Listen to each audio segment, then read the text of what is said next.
All right, we're back. What's up, party people? My name is Sunny Ray. This is the Sunny Ray Show. I think this will be our second interview today, maybe the seventh or eighth this week. It's going to be the last one for the week. I'm really excited to be introducing Braden. He's the co-founder and CEO of Slash Experts. Braden is a serial builder wired for human connection, not just scale. He started with Coffee Sender, then co-founded Sendoso in 2016 and helped grow it into the name in B2B gifting, raising north of $150 million and turning recognition and gratitude into a category. Then he made the move most founders never make. He left the rocket ship to begin again, founding Slash Experts in 2024 on a contrarian bet that buyers trust other buyers more than any pitch. So I'm going to bring him on and we're going to get this interview started. Hey, Braden, how's it going? Hey, Sonny, good to be here. I always love the intros because it's like one of those, it's amazing how fast it's all gone. As we were just talking about, like how fast 15, 20 years just disappears. Yeah, I know. I know. That's why I kind of like doing the show too, because it helps me kind of slow things down a little bit, from like the regular rush of things. Do you wanna tell me a little bit about Slash Experts? Like we'll keep it to like like kind of, I don't know, 30 seconds or something for now, but we'll go deeper into it later in the conversation. But I like to kind of Yeah. just kick off with that. Yeah, like the thesis of Slash Experts is people like to buy from people. So when you're going through the sales process as a prospect, we actually help you connect with customers using AI to connect with customers that look like you that are already using the product. You can have a conversation with them, chat like, hey, like, would you buy it again? Was there anything that you asked through the sales process that I haven't asked? Maybe talk about what they're paying. It's one of those where most folks love back channels, and we make it easy at Slash Experts.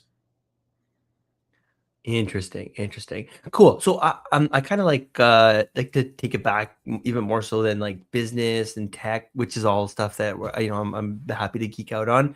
Like more about the person, where they started. So I guess take me back before any of the companies. Who was Braden as a kid, and where did the itch to build first show up? Yeah, the serial entrepreneurship side. I was born and raised in Chico, which is like Northern California, kind of like 3 hours north of San Francisco. Both my parents were entrepreneurs, but not in tech. My dad owns like a landscape company, and my mom is a florist.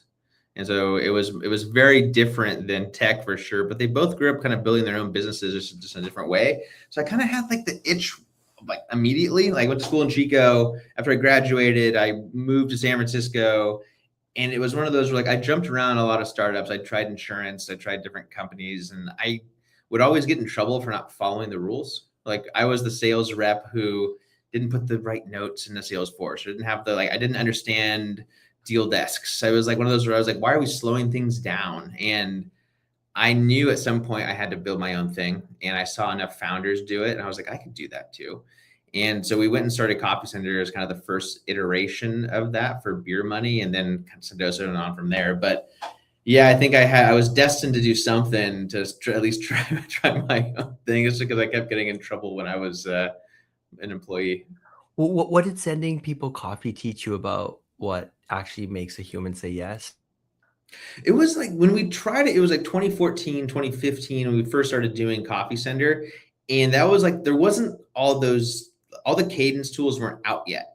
So like when you sent an email, you had to use like a CSV file and do a mail merge, and you had to kind of like know how to do that. But it was getting easier. Like all those companies were just starting to come out. And there was so much generic outreach that it wasn't great. So we're like, what if we put a Starbucks gift card in the email? And we're like, hey, like, here's my pitch, grab a coffee on me and let's chat. So it was a unique way to do it. And folks all of a sudden didn't delete the email right away. It was, you got a response. Maybe it wasn't take a demo. It was like, hey, thanks for the coffee. So they at least opened the door a little bit. So it just stood out as a different way to do outreach before anyone was doing any sort of gifting.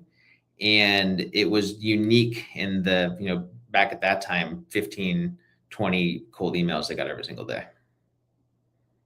Interesting. So it's about giving before taking or something, or Power, I guess power of reciprocity. Yeah, like right. the reciprocity of like, hey, here's something for your time. I know you're busy, and so then at that point they feel that they owe you What something. what were the items that you would give? Like There's some coffee, like coffee gift card. Starbucks? $5 at What? Starbucks was all that we started with. Nice. Yeah. Nice. It was the simplest thing to send of all time. We just would buy them from the Starbucks website and just like have Mm. a CSV we'd pull from. And it was unique enough that folks would respond. And this was before account-based marketing got really big, and it was a unique way to get people to actually like just not delete the email, but actually respond to it. A lot of founders chase scale, right? So you seem wired towards connection and, gratitude instead. So where did that wiring come from? So I think the background for me being in sales was I always liked the relationship sale. That was just kind of how I was raised. My parents having small businesses in a small town. That's the way I saw it done. Like you knew who your customer was. You when you had and when you sold something, you built the relationship. And gifting made that easy. It was one of those where I think is how I was wired. Like the gifting thing just made sense because it stood out from doing a cold call or just sending an email and hoping someone responds and running a generic demo. Like when you send a GIF before a conversation with somebody, it's amazing how that changes the conversation. And it just makes you appear more human, which is important in this world of digital Zoom calls and things like that. It makes you appear more human when you're actually sending something to that person. I love that. So what's a moment early on where you were genuinely scared and you did kind of like the thing anyway? So when we were sending coffee gift cards for Coffee Center, we didn't have any approval from Starbucks for that. And so we would just go to the Starbucks page and just buy a bunch of gift cards and the codes. And we had them in a CSV file that we would pull from. And we were doing so many of them at some point that Starbucks sent us a cease and desist. They were like, who are you guys? You can't buy 60 grand worth of gift cards. And we were like, oh, like we probably should have gotten. We thought we were small enough on the scale of things that they wouldn't care, but they did. And so we learned that partnerships are a two-way street, and we needed to have a conversation with those guys about sending gift cards and what we were doing with them and why plugging them into sales cadences was an important thing for them to do. So they ended up allowing us to come up to Seattle and pitch them on the concept. And they're like, okay, like we'll let you do this, but we'll keep tabs on you. And so like still to this day, like one of the major reasons we can send Starbucks gift cards is because of those early meetings with them, which is pretty funny. That is awesome. Yeah. So We so who we framed the letter as one of those we're like, yeah, like that's like almost like your badge of honor that like you're disrupting an industry. Oh, I hear you. Um Anyways, yeah. So who believed in you before, you had kind of like proven anything, and what did that belief do to you? We so I think like the big thing there is like when we were building the company, there's a couple things we were like, maybe we go and do this, maybe we don't. Like, could we find the courage to like leave our jobs and like actually go and figure like if this is a company that works or doesn't work? I played softball with a couple guys and I was pitching them. Like, I think the biggest thing is when you're starting a company is you pitch to everybody because you learn, you like basically like mess with your craft and like how you're pitched by just having conversations in bars, having conversation at the softball team, having conversation wherever you might be. So I was pitching a couple guys playing softball, and one of the guys who'd done well was like, he's like, that's a great idea. You should like leave your job and do that. Like, what do you need? And I was like, I don't know, like a little bit of money to like pay for like server space and like an office. He's like, I have those. Like, move into our office, and we'll give you like some money to build it and see if it's actually something. So that was just like a connection I didn't see coming. And like those two guys that had started this other company, they believed in it. And they were like, yeah, like we'll give you your starting money to go make it happen. And it was just a connection from pitching it multiple times throughout the day and no matter where you live. So those, I would give credit to them. Like, I don't think Sendoso would have happened if we wouldn't have jumped in to do Coffee Center in those guys' office. Oh man, that's was it on the softball? Playing softball. That's where I met him. Like, Right. yeah. So you're doing like two kinds of pitching there. So who Slow sit pitch. You sit on the board at Chico State, at your alma mater, right? So what does giving back to the place you started from mean to you now? That's the most fun. I mean, like, I think that when I met Chris, my co-founder at Sendoso, at Chico, and so he was starting a company there, and I was starting a venture capital club. So, which I think we called it investment club at the time. So Chris had this company, and we were like, "Hey, we're gonna invest in you." So we wrote him a check for like 20 grand, and like he built this company, and it was kind of cool to like see that happen. But after I graduated and like I had some success, and so it was one of those where like I remember as being a college kid there, like talking to the people that were in the real world was important, and it helped me figure out like, hey, I want to go do X. Like, what do you think, guy who's in the real world who's built companies? And like I've tried to give back there as much as I can with going and seeing business pitches, with talking to folks around like, hey, like, what are you building? Can I help? Here's the skills you actually need to go get a job in like the AI world today because it's moving so fast. So the board was a way to do that. It was a way to, one, invest money that is from the endowment, and two, to see if I could help out in the business school in ways that like to help kids like craft what it is they're trying to do next after college. So I guess before the wins, right? What did failure look like for you, and like what did it teach you that success never Oh, could? failures in Sendoso, there's tons of them. I mean, like, well, actually, any company, there's failures, and like it's like a daily thing where you have to. There's small ones where you test, and you're like, oh, I'm going to try to focus on this ICP. I think it's great, and you sell the wrong deal to the wrong company, and it doesn't work, and you basically both end up firing each other. There's those deals. There's hiring ones, making the wrong hire and having to correct that. There's ones where you're building a product that you think is great because you're living in a silo. Hey, Brendan, want to know something funny? I locked my wife out of the house. You got to give me 5 seconds. Oh yeah, go for it.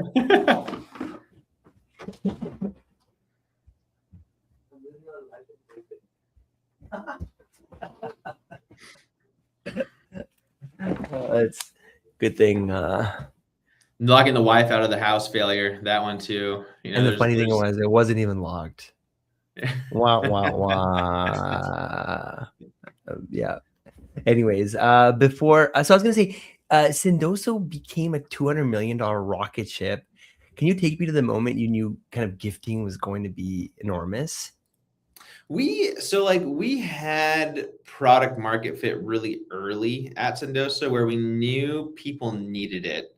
And there was a question we would ask folks on sales calls. So we got a sales call and they're on there like, oh, I want a gift. I think it's important. The question we would ask was like, do you do holiday gifting? And everyone always said yes. Like, yes, we send out popcorn or we send out some sort of item for the holidays. And so then we'd ask like, great, like, what did that do for you last year? Like, did that help close deals? Did that help accounts renew? Did you track any of it in Salesforce or HubSpot? And the answers were always no. Like, no, we don't track any of it. Like, we spent 50 grand on popcorn or chocolates or flowers last year. I don't know what it did for me. And so like, that was a huge gap. They were like, all right, we're going to take gifting and we're going to actually track it for the first time in your CRM. Also, we're going to automate it. And like that pitch brought companies on really quickly because they were like, this will help me track something that I'm not tracking at all. And at the same time, account-based marketing was becoming this like huge phenomenon of like where I need to be unique in my outreach. And that was happening at the same time. So we were able to sell deals really fast the first couple of years, which was great. And then we were growing at a good rate. And then COVID happened. And then COVID, we exploded because everybody went home and they were stuck in their houses. And every company wanted to send things out to not only their customers, but their employees too.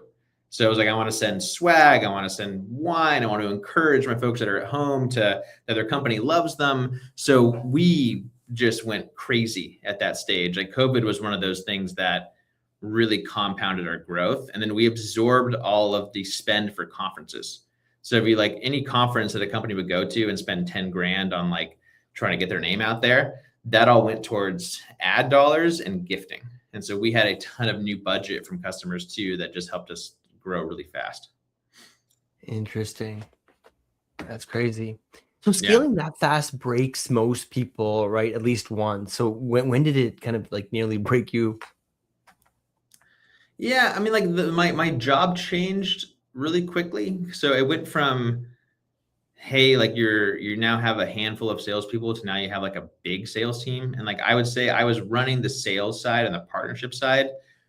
You just managing that many people is too many. And so like you're not doing a good job of it. I'm not the best manager. My management style is more like, hey, like here's the goal we're all gonna go get. Good luck.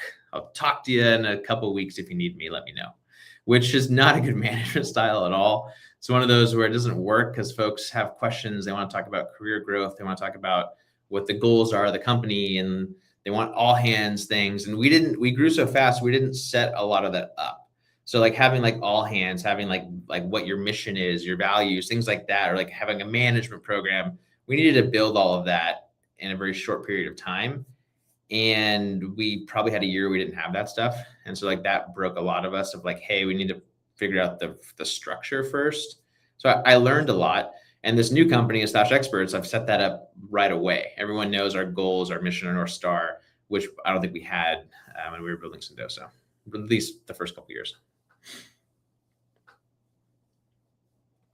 I was gonna say, so I guess the next question was kind of the one that I wanted to most ask you, right? So you left a company that you helped build into a category leader to start, over from zero. What does it actually take to walk away from, kind of like your own success? I mean, it takes a lot. Like there was for sure times when I wanted to step away and I didn't. Because like we were the perfect example of the company that scaled really fast, and then we had layoffs in like 2022 because we hired too many people, and we had to learn from that. And so, I mean, during the layoff times, like it's hard to be a founder and be like, I'm gonna stick with this, because you're like, I want to get out of here too. And so, like that was one of those things that there was times before I actually left where I was like, I don't know if I can stick with it. But I powered through, worked with my co-founder, worked with an awesome team.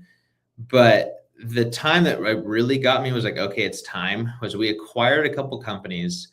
The company was in a really good spot. It was growing. We were profitable.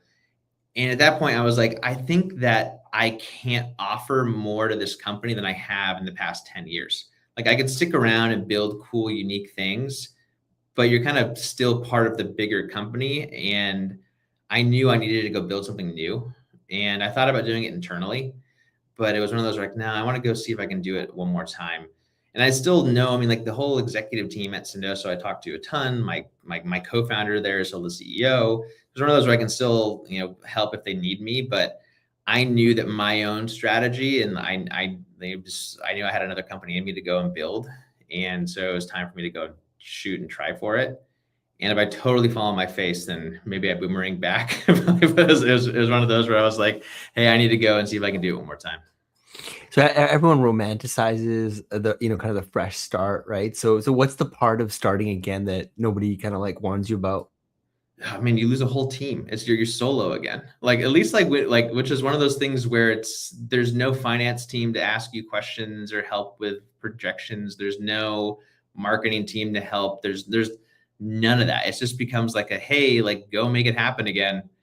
And there's no one basically checking in anymore. So I think that was the hardest, where it went from like having like set meetings for 10 years that I was always on to just like, cool, now your calendar's blank. So go make it happen and, start over again.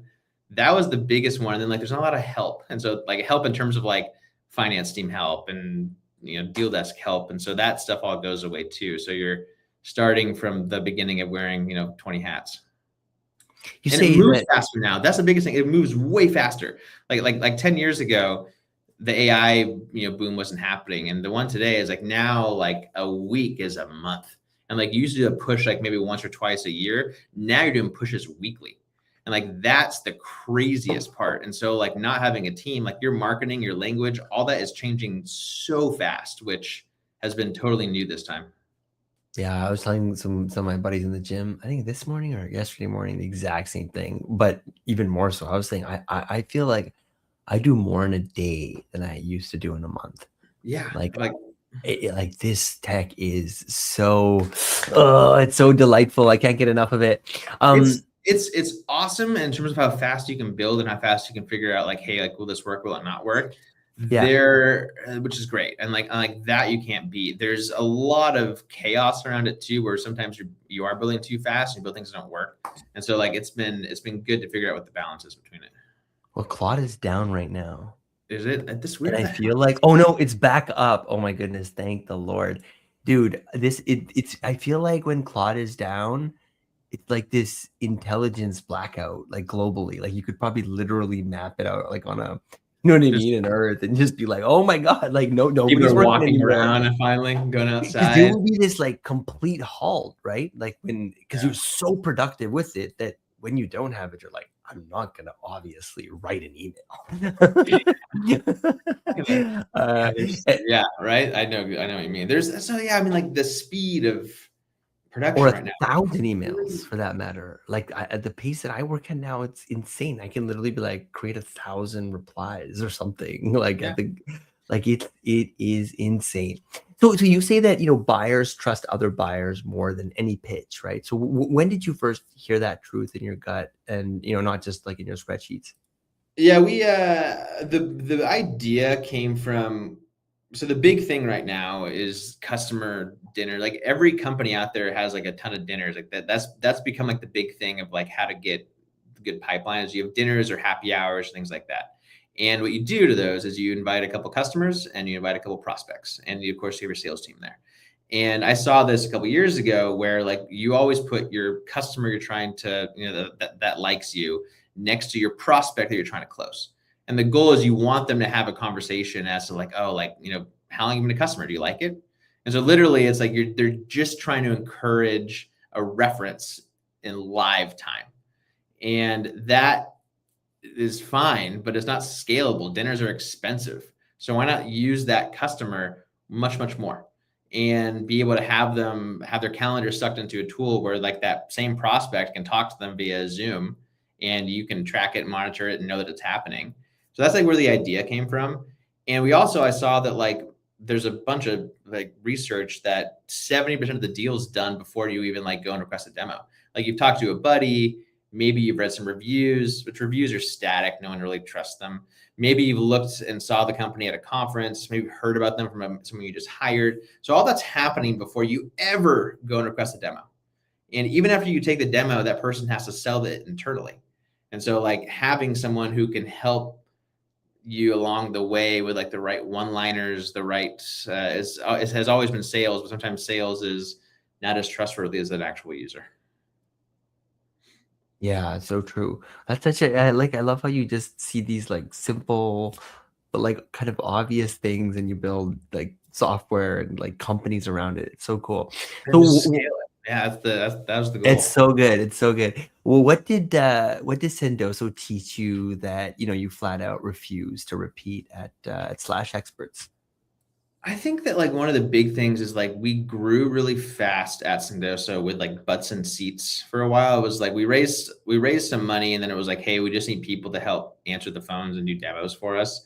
And we didn't have a perfect profile on what to hire. So we did a lot of mishiring and we hired too quick. And like everyone was doing different kinds of interviews. And we had an office in Arizona, we had an office in San Francisco, we had one in Dublin. And so the culture was different across the company.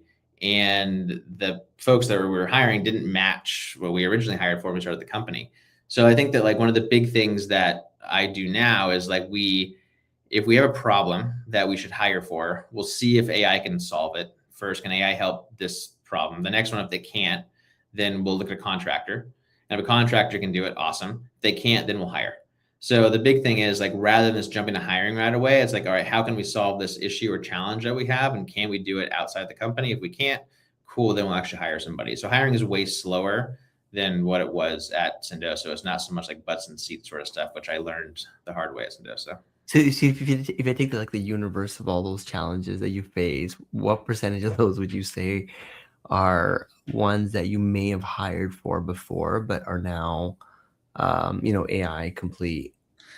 Probably like half. I think like I mean like there's so many like ops and those sorts of things you can like have tools do, like marketing, you can have tools do, blog posts and content. Like there's so much of it that AI can do 90% of it. And then you just need to make sure you put your own theme in there so it doesn't sound generic.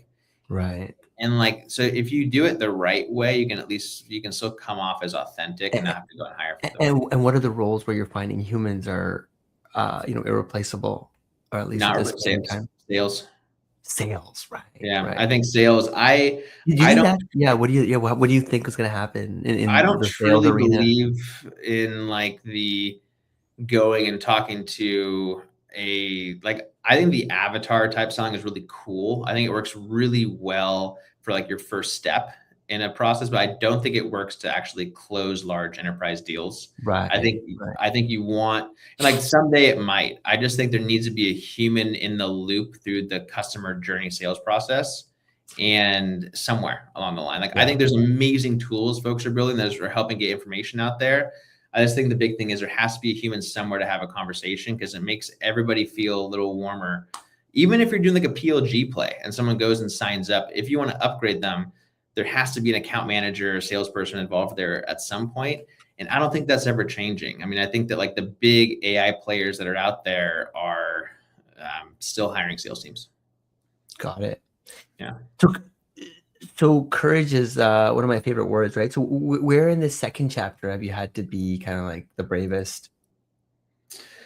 The second, I would say when it comes to time and like when it comes to like how fast things are moving, like I know this is something that works really well, and to stick to your guns and to make sure you build it the right way is probably the thing that takes the most courage because you can get distracted by how many cool new AI tools and agents that are out there, and you're like, I want to go play with that thing and see if it works, if it makes things go faster. But the goal is like, let's stay the course as to what our hypothesis is. And like, let's look at cool tools along the way that can help us build quicker. But let's stay focused on what our North Star is. And like, let's keep building there, which is really hard to do today because of how much noise is out there and like all these new companies that spring up overnight that have huge rounds of funding that are, trying to, disrupt a certain category. And you're like, oh, maybe we should go try to do that category. No, it's like stay focused on like what your original mission was, and at least for a couple of years, and make sure that that's what you're building in. So for someone who has never heard of it, what is Slash Experts, and what is it kind of like set free? Can you kind of go deeper into it? Yeah, I mean, like where I think it's the best is if you are like an SMB company and someone comes to your website and you have all these logos of folks who love you. Like everyone has like these like social proof logos on their site, maybe a case study or two. And it's awesome. I think it's a great place to start. But imagine if that prospect could actually click on one of those logos and go and talk to that person at that company who uses your tool and have it be like, hey, like, do you like it? Would you buy it again? Like, how do you use it? So you're almost building a community around your own tool if you're an SMB. I think it works really well for like if you're just trying to grow a category and you have a couple customers who believe in you, like leverage them a lot, top of funnel. If you're like mid-market and enterprise, it works really well post the first demo. You've had a conversation with somebody, you've gotten them excited, and they're trying to sell you internally. Like take that customer that loves you already and connect them with that prospect and help that, and then that customer can help that prospect on how they navigate it internally. RAI will make sure they're in similar industries, similar locations, What's and I still don't get it. So how do you actually connect them? So can you, I don't know, like kind of walk me through like oh yeah. So what are like you actually? when a company signs up for us, like the biggest thing we do is like we suck in their CRM and we go, hey, like based on all of your customers, here's 20 customers that we think should be experts for you. Experts being like references. And so Got like it. that's the very first step in the process is we identify who your experts are, folks that like you enough to do phone calls for you. And usually you have a couple that sales already uses, and let's get them in there too. So let's build an actual like expert database of people that are references for you that like you, who are willing to chat with prospects. Like that's step one. And then step two is like, let's see if like those folks will do more than one call a quarter. And the goal there is like you're trying to build a database of people that can help other people buy that tool. So that's like the very first step. And then you decide where to put it. Could be top of funnel, could be after the first demo. And RAI will just try to match a prospect and a customer, someone we've already identified, to have a conversation. Crazy. Okay, interesting. So you champion the handwritten note, right, in a world of automation. Is that like nostalgia, or is it like Handwritten note, yeah. strategy?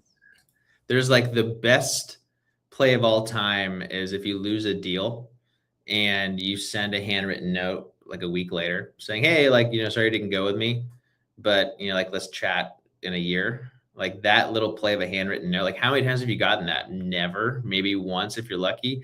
Like no one is sending handwritten notes. I love the idea behind it because it's classic. It's classy. It's something different. It means that customer or that company spent the time to send you something, to write something out for you. It's purely reciprocity is all it is. It's like, hey, like I sent something to say thanks, and I'm trying to build a relationship to a pure human, because sometimes on a Zoom call you don't. Dude, so many great ideas. This is amazing. I'm loving all this.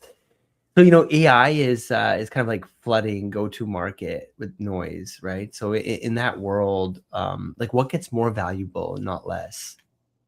Uh, More valuable is, I would say, the reference. So like there's so many cool tools that are pre-demo that are like helping generate pipeline, which is great. And like you get someone to come in and like take a demo, and that's amazing. But then after that, you're sort of like left to you believe in this company's mission or they're trying to solve. You get connected to a salesperson, they get you excited about it. And then the next step is like, cool, like let's get you to sign a contract.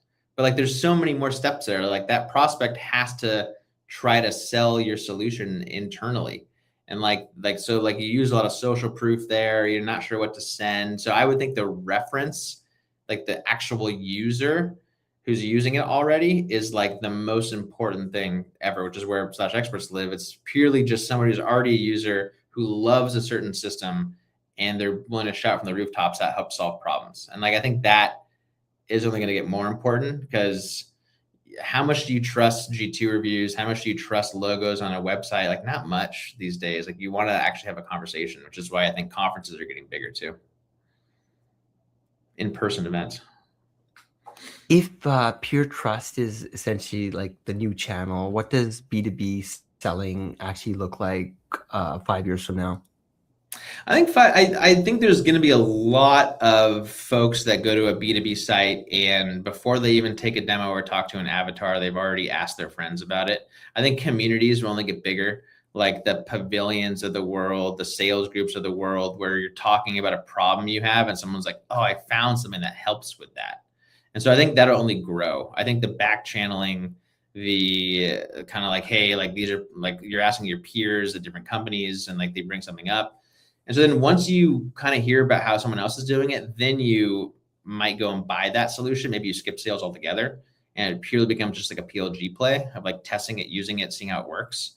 And then if it helps, then you buy it. Implementation, I think, will get easier because I think everyone will live in like similar tools. So I don't think implementation will be as bad as it is today because there's just so many tools that have to connect. So my hope is like communities get larger and people trust people opinions more than ever over the next 5 years. What's a belief about like sales and marketing that you hold that most of your peers, would argue with?